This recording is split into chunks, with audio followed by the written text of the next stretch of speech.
వచ్చే ఎలక్షన్లు కావచ్చు, మరల వచ్చే ఎలక్షన్లు కావచ్చు. ఓకే, మీకు 75 సంవత్సరాలు, అది ఫైన్. రేపు పొద్దుగాల చంద్రబాబు నాయుడు లేకుంటే జగన్మోహన్ రెడ్డి లేకుంటే ఏదో ఒక బీజేపీ రకరకాల ఎవరన్నా పార్టీల్లో మా పార్టీలో చేరమని మైసూరారెడ్డిని అంటే మీరు ఏ పార్టీని ఎంచుకునే అవకాశం ఉంటది?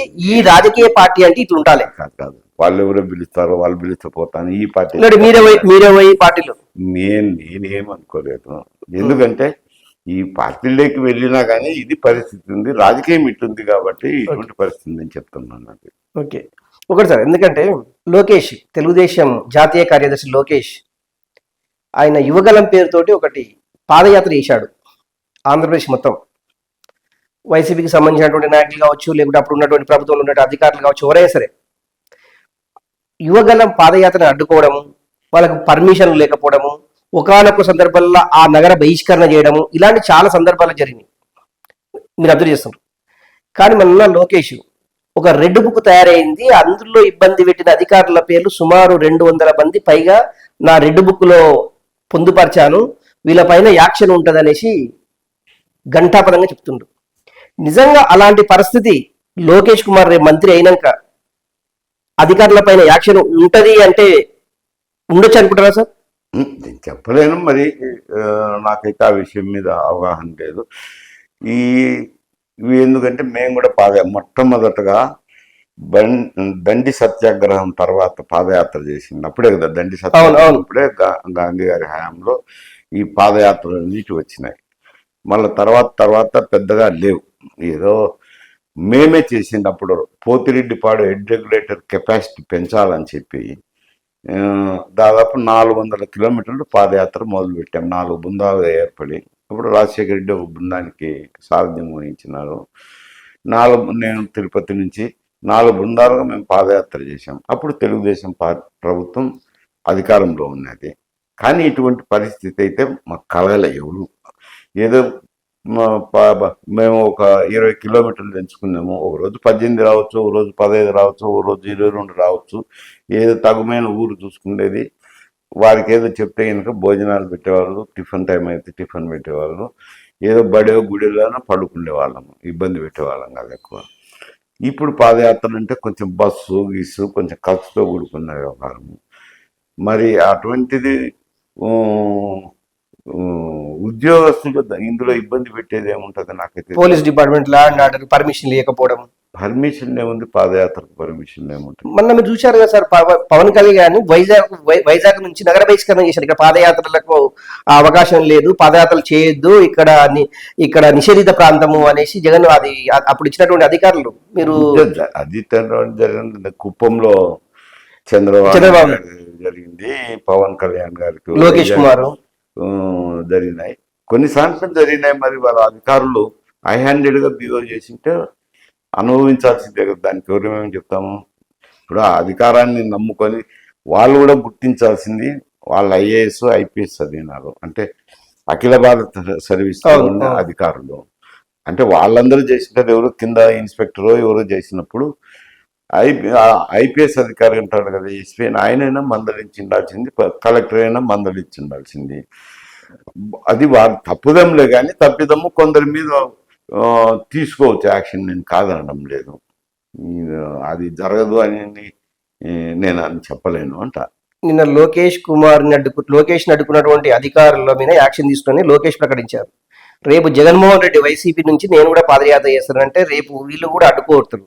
మళ్ళీ జగన్మోహన్ రెడ్డి అధికారంలోకి వచ్చిన ఆయన కూడా గ్రీన్ బుక్ లో రాసుకుంటాడు మీ మీద యాక్షన్ ఉంటుంది అనేసి.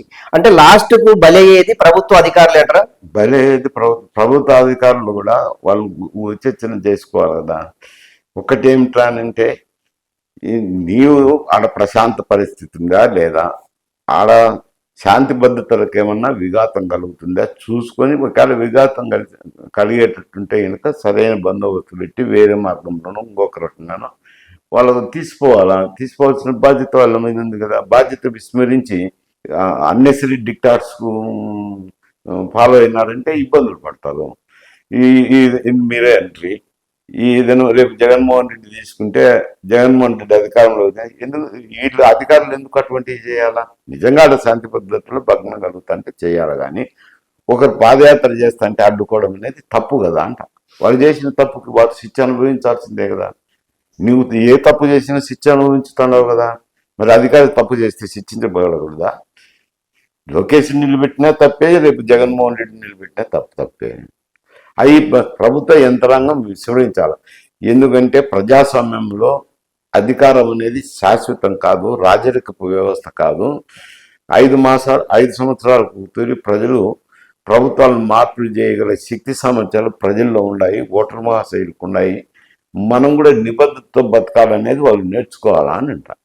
నేర్చుకోకుండా ఇటువంటి చేస్తే కొందరు ఇబ్బంది పడతారు. తప్పదు, అది నేను చెప్తున్నాను. ఇప్పటికీ ఆంధ్రప్రదేశ్ రాష్ట్రం అప్పుల కుప్పగా తయారైందనేసి ఆర్థిక నిపుణులు కానీ రకరకాల ఇప్పుడు ఆర్బీఐ చెప్తున్నది అదే, ఇంకోటి చెప్తున్నది అదే.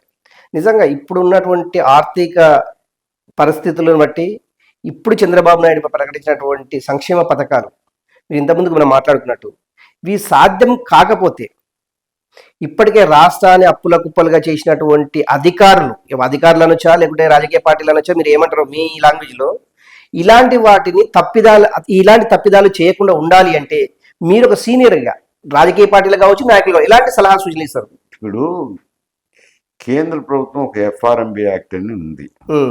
నీ ఆదాయం ఎంత ఉంది, నీ ఆదాయం తగ్గట్టు నువ్వు అప్పులు చేయాలనేది దాని బేసిక్ ప్రిన్సిపల్.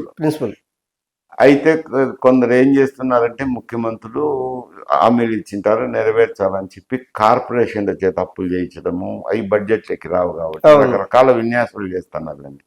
ఇప్పుడు అవన్నీ కూడా పరిగణలోకి తీసుకున్నప్పుడు అప్పుడు ఎప్పుడైతే నేను ముందే చెప్పాను కదా, ప్రజల మీద భారం పడకుండా ఆర్థిక వనరులు పెంచుకొని సంక్షేమ కార్యక్రమాలు చేపట్టాల్సిన అవసరం ఉంది. చేపట్టకపోతే వచ్చే ప్రభుత్వం కూడా అదే గతి పడుతుంది అని చెప్పినాను కదా. ఓకే, ఓటర్స్ ముఖ్యంగా మనం ఇంతసేపు మాట్లాడుకున్నట్టు ఓటర్స్ ఈ మనీ ప్రభావం లేకుండా ఉండాలంటే ఎలక్షన్ల టైంలో ఓటర్స్ కు మీరు ఏం అప్పీల్ చేస్తారు?